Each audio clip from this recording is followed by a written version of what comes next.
ஆண்டவராகிய இயேசுவின் நாமத்திலே நான் உங்களை வாழ்த்துகிறேன். லேவியராகமம் 11:44 ஆண்டவர் சொல்லுகிற வார்த்தை, நான் பரிசுத்தர், ஐ எம் ஹோலி. நான் பரிசுத்தர். பாருங்க, அவர் பயங்கரமான ஆண்டவர், பரிசுத்தமுள்ள ஒரு ஆண்டவர்.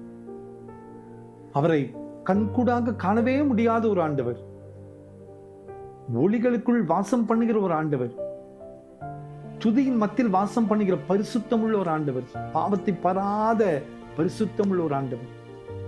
அந்த ஆண்டவர் தான் சொல்லுகிறார், நான் பரிசுத்தர்.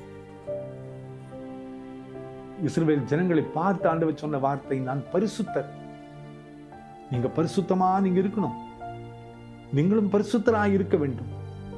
பாருங்க, இன்னைக்கு ஆண்டவருடைய சமூகத்துல அவர் பரிசுத்தராய் இருக்கிறார் என்ற செய்தி எத்தனை ஒரு பயத்தை, நடுக்கத்தை நமக்கு கொடுக்கிறது.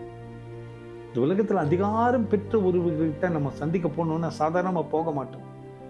நம்மை ஆயத்தம் செய்து நாம் பேச வேண்டியதை நினைத்து எப்படி நிற்க வேண்டும், என்னென்ன செய்ய வேண்டும் என்பதை ஆயத்தம் செய்த பின்னால் தான் போய் நிற்போம்.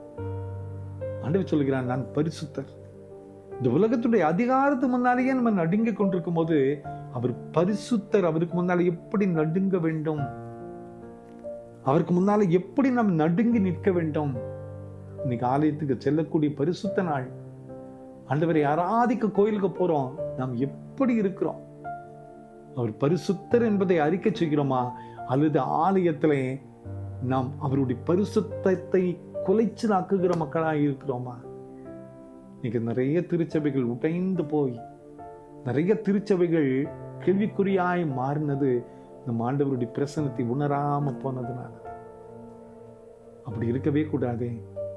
அவர் பரிசுத்தர், அவர் துதிகளின் மத்தியில வாசம் பண்ணுகிற ஆண்டவர்.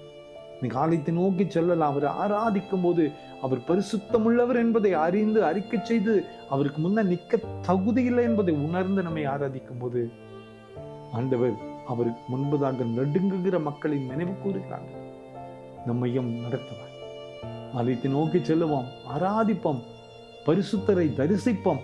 அழகான ஒரு பாடல் இருக்கு, எனக்கு ரொம்ப பிடித்த பாடல். பரிசுத்தர் இயேசுவை பரிசுத்தம் இல்லாமல் தரிசிக்க முடியாது, தரிசிக்கவும் கூடாது. பரிசுத்தமுள்ள ஒரு ஆண்டவர், அவரை ஆராதிக்க போறோம். பரிசுத்தமாய் நம்மை அர்ப்பணிப்போம். அப்படி அர்ப்பணிக்கும் போது நம்மை அழகாக சுமந்து கொண்டு செல்லுகிற அனுபவத்தை பெற முடியும். நம்மை விடுவிப்பது அவருடைய கருத்தில் இருக்கிறது. நிச்சயமாய் நம்மை விடுவிப்பார். கவலைப்படாதீர்கள். அவர் பரிசுத்தர்.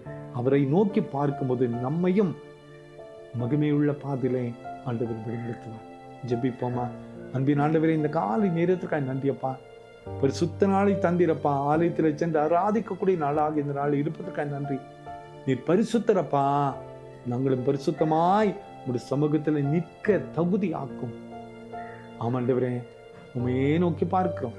விற்கப்பட்டு போகாதபடி காத்துக்கொள்ளும். விடுதலை தார். செய்தி கேட்டுக்கொண்டிருக்கிற ஒவ்வொருவருடைய பிள்ளைகளையும் நீர் பரிசுத்தமாக்கும். பிறந்த நாளையும் திருமண நாளையும் நினைவு கூறுகிற ஒவ்வொரு பிள்ளைகளையும் ஆசீர்வதிங்கப்பா. உம்முடைய கரம் தாங்கட்டும்.